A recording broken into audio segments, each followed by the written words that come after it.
Seiya et Tang D'un flottent dans l'immensité de l'espace. Seiya fixe intensément un écran holographique bleuoyant qu'il tient entre ses mains. Sous son regard, il se met à trembler et à pleurer, rongé par l'angoisse à l'idée que la femme qu'il aime puisse le trahir en tentant de l'assassiner.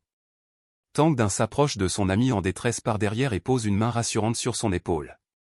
Essayant de le réconforter, il lui dit qu'il vaut mieux découvrir la nature perfide d'une femme avant le mariage, car une mauvaise épouse aurait ruiné sa vie. La tristesse de Seiya se mue rapidement en une colère brûlante et il acquiesce silencieusement aux propos de son ami. Serrant les poings de rage, il déclare que cette femme ne mérite pas ses sentiments. Il affirme que s'il n'avait pas à se cacher de ses ennemis, il la tuerait et la donnerait en pâture aux chiens. Il jure de tenir encore quelques jours avant de se venger. Une fois calmé, Seiya demande à Tang D'un de l'accompagner dans un dernier lieu. Seiya explique qu'ils se rendent dans un lieu qui déterminera son destin. Tous deux s'envolent alors à travers l'espace vers une immense anomalie cosmique violette tourbillonnante. Pendant ce temps, dans l'espace onirique de Lushang, une ville en ruine est envahie par des créatures semblables à des zombies. Soudain, un immense pilier d'éclairs bleus s'abat du ciel, pulvérisant le sol et dispersant les créatures. Au cœur de cette tempête d'énergie, Lushang affronte une bête gigantesque aux multiples yeux, la frappant d'un coup de poing dévastateur pour s'entraîner au combat. Durant l'affrontement, Lushang perçoit une puissante décharge d'énergie familière. Il comprend que le Seigneur de l'Oubli est arrivé et y voit l'occasion idéale de mettre à l'épreuve son récent entraînement. De retour dans le monde réel, à bord d'un vaisseau de transport, Lushang, assis en tailleur, sort de sa profonde méditation. Il ouvre les yeux, le visage grave et concentré sur la menace imminente. Paniqué, Igedao se précipite à l'intérieur, avertissant Lushang qu'il a senti le Seigneur de l'Oubli approcher. Luan, imperturbable, se lève et ajuste ses menottes, se contentant d'affirmer qu'il est déjà au courant.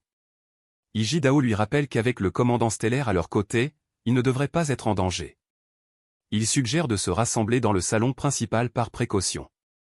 Lushang semble peu enthousiaste à l'idée que trois hommes se serrent les uns contre les autres pour leur sécurité, mais il accepte de les suivre. Dans le salon futuriste du vaisseau, Lushang, le prodige elfe Aventurine et Igedao se retrouvent tandis que le vaisseau tremble sous l'effet de la puissante présence extérieure. Un silence pesant s'installe dans la pièce, les trois guerriers restant assis en silence, perdus dans leurs pensées. Les yeux fermés, Luan reste serein. Confiant en la protection du commandant stellaire, il profite de ce moment pour se concentrer sur sa cultivation. Mais Aventurine rompt le silence pour engager la conversation.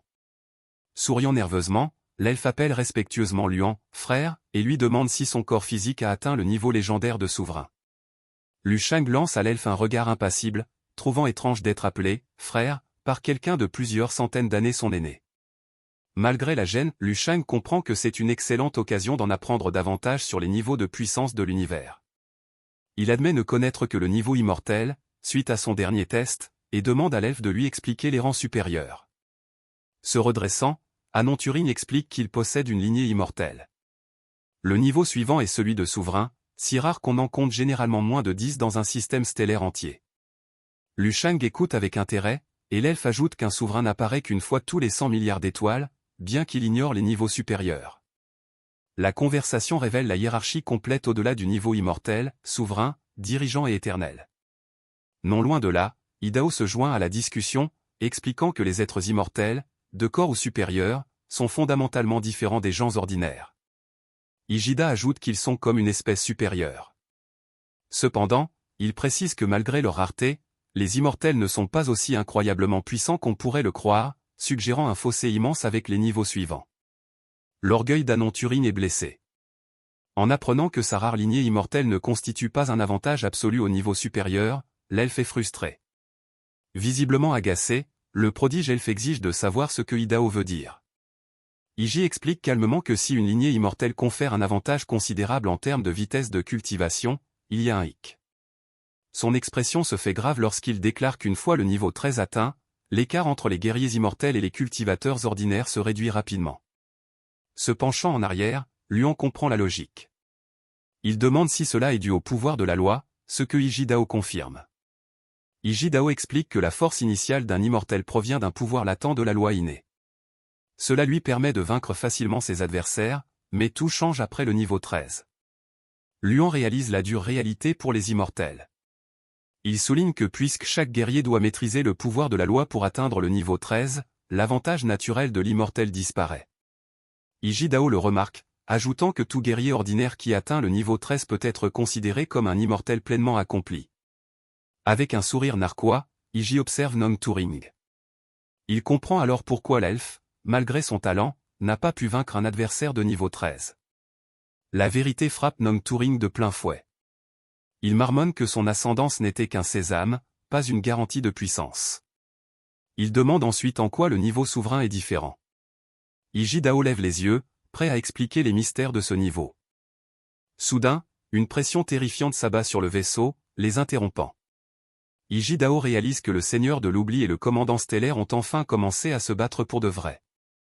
Imperturbable, Lu Sheng plisse les yeux en ressentant les ondes de choc. Il remarque que l'aura de l'entité obscure est bien plus puissante qu'auparavant. Sur une autre planète, deux silhouettes encapuchonnées descendent d'une ruelle pavée faiblement éclairée. Ce sont Seiya et Tang d'un point. Seiya rabat sa capuche et annonce qu'ils sont arrivés dans un lieu nommé la Maison de toutes choses. Tangent, perplexe face à ce nom étrange, rabat également sa capuche et demande à Seiya comment il a pu trouver un endroit aussi caché. Seiya explique qu'il y a 6 mois, après la mort de son père, il a été victime d'une embuscade tendue par un assassin alors qu'il était ivre. Il s'est enfui dans cette ruelle où la propriétaire de la boutique l'a sauvé. Tang d'un, sans embâge, remarque que cela ressemble à un scénario de feuilleton bon marché. Seiya révèle que c'est la propriétaire de la boutique qui lui a conseillé de fuir sur le champ de bataille spatial. Il souligne que sans elle, il n'aurait jamais rencontré Tang d'un ni Lu Shang. Seiya admet qu'ils ont évité de prononcer le nom de Lu Shang depuis leur retour. La puissance des guerriers était si immense que Seiya doutait parfois de la réalité de leur rencontre. Alors qu'ils terminent leur conversation, les lourdes portes de la mystérieuse boutique s'ouvrent en grinçant. Une femme saisissante, aux cheveux verts, aux oreilles pointues et aux cornes démoniaques, émerge de l'ombre. Elle sourit, souhaitant la bienvenue à Seiya et les invitant à entrer.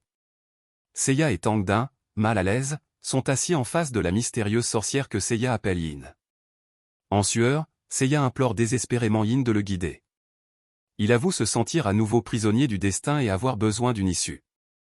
Yin ferme les yeux et sourit. Doucement, elle dit à Seiya qu'il n'est pas dans une impasse. Son véritable chemin a toujours été devant lui, mais il a eu trop peur de l'emprunter. Seiya et Tang d'un sont complètement abasourdis et déconcertés par cette réponse énigmatique. Sans un mot de plus, Yin fait glisser un parchemin enroulé sur le bureau vers Seiya, lui disant qu'il contient tout ce qu'il veut savoir. Nerveux, Seiya ramasse le parchemin et commence à demander ce qu'il contient. Avec un sourire narquois, Yin abaisse son chapeau et lui dit de ne pas poser de questions, l'exhortant à retourner d'où il vient. Seiya déroule lentement le parchemin. Tandis que lui et Tang d'un le lisent, leur expression se fige, empreinte de stupeur. Le texte lumineux du parchemin révèle une puissante prophétie, retrouvez la personne que vous avez connue au début. Retournez là où tout a commencé. Reprenez ce qui vous appartient. Celui qui trône au sommet des étoiles, couronné, a déjà tout orchestré.